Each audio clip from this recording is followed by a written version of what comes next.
today on Action RC, I bring Mike Lynn with us. Mike? Yes, how are you doing, Russ? I'm good. Tell us about this beautiful, beautiful jet from Global.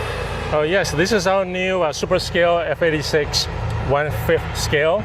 What does it mean is that it's 1/5 of the full scale. And the reason we say that it's super scale is because we have a lot of scale detail to it. Okay. So when you fly it properly, it looks like a full scale. So we have an open canopy, we have the speed brakes, we have flaps, everything that you can dream of in the full scale, we have it. And we have, on this one, we have the 190, the ACE 190 turbine engine. It produces about 40 pounds of thrust. And it puts this one very well. I could actually use a smaller engine, but this is a new plane, and we've been flying it for about a couple days right now. And so we're still trimming it out and get it all ready for this event. And we are at Kings Canyon Warbirds 2024 here at Peg Field, hosted by Clovis RC. This thing, first time I saw it, amazing flying jet, and it's fast. Yes, I would like to make it slower, to make it more scale. Well, we've been moving the CG back and forth to get the optimal CG setting so we can fly slow and fast. Okay, tell me about a characteristic about this new model that you really, really like. It's nostalgic, it's classic, it's easy to fly, it's smooth, it's graceful. At the same time, it's a mean war machine. Right, I love the combination of everything. Right. You know, just now I was flying it next to a MiG-17. It's a beautiful model. And then we were doing some simulated dogfight, and it's just amazing.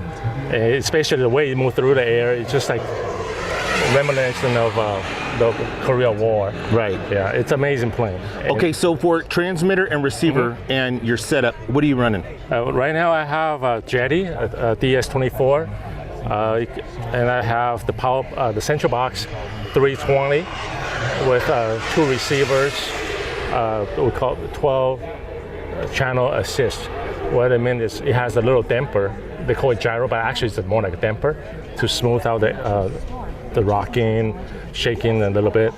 And this has 24 channels, and I'm using about 18 channels to control the brakes, the open canopy, and including the remote switch. Actually, I can turn it on. Did you see that? I can turn on the plane remotely and operate everything and start up engine, fire, and go.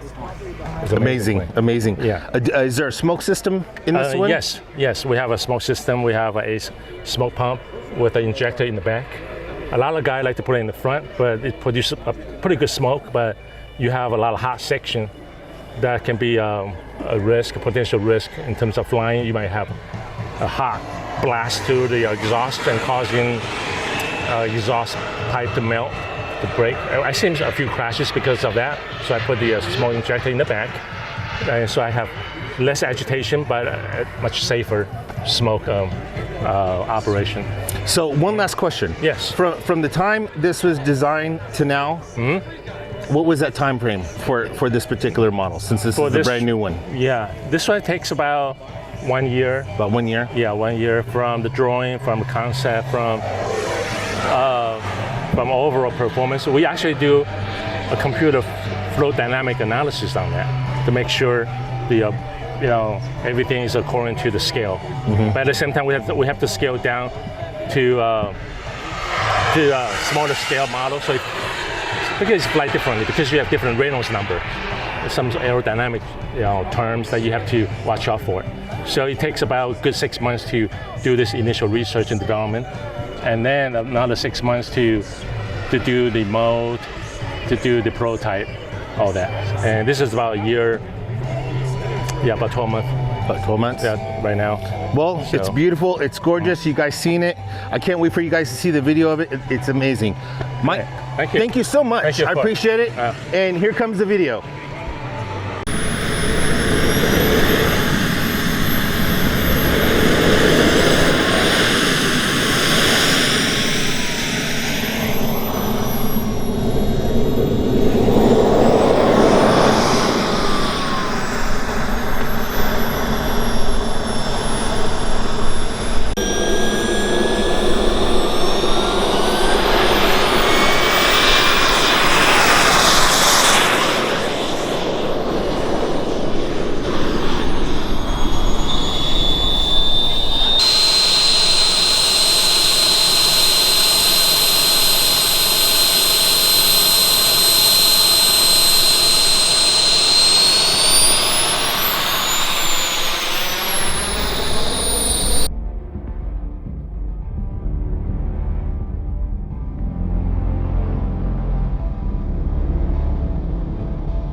guys.